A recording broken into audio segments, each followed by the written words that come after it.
Hello guys. Ito po tayo guys, update po tayo guys sa ating 5 piso no. 1996. So sa ating 5 piso guys. Yan 1996 1996. So yan. So ating 1996 ay isa pong black tuning guys no.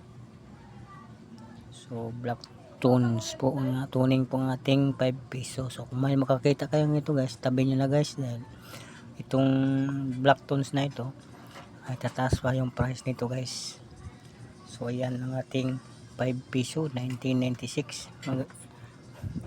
Sayang guys, dapat sana walang mint mark no, dapat walang mint mark. May mint mark guys, so ibig sabihin gawa to sa Pilipinas no.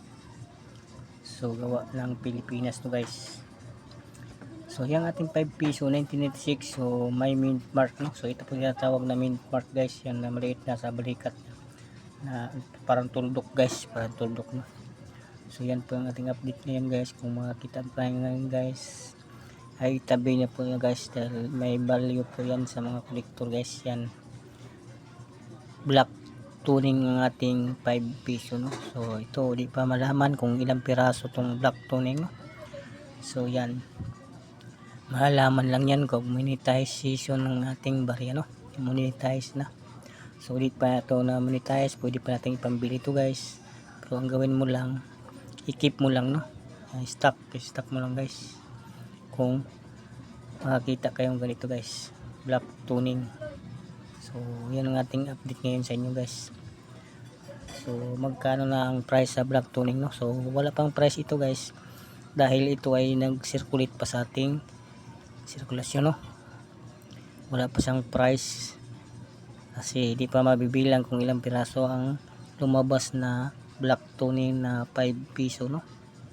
So yan, i-keep mo lang guys, tataas din ang price yan guys. So yan sa mga baguhan lang dyan na-add sa ating channel no. So sa ating sinasabi no, so yun ang tandaan nyo guys, dahil yan po ay bigla lang tataas ang price niyan pag yan ay monetize na guys. Mabilang na kung ilang piraso no. So sa ngayon kasi binibilang pa guys. So madalang lang itong black tones lumalabas sa ating barya no.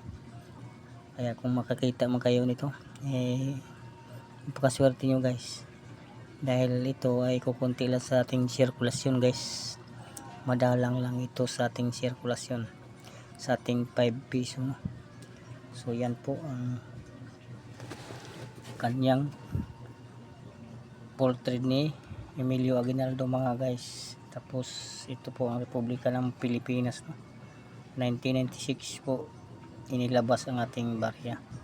So ginawa po ito, ang barya ay 1993 no. So yan 1993. So yan 1993 po, Bangko Sentral ng Pilipinas. So dito na sa atin ginawa ito guys. Kung mayroon kayo nito, i-keep mo lang mga guys. So yun lang po ating update ngayon. Hindi natin pabahayin ating videos no. Maraming salamat sa nag-subscribe sa ating videos at nanood no, lalo na sa mga silent viewer. Thank you for watching.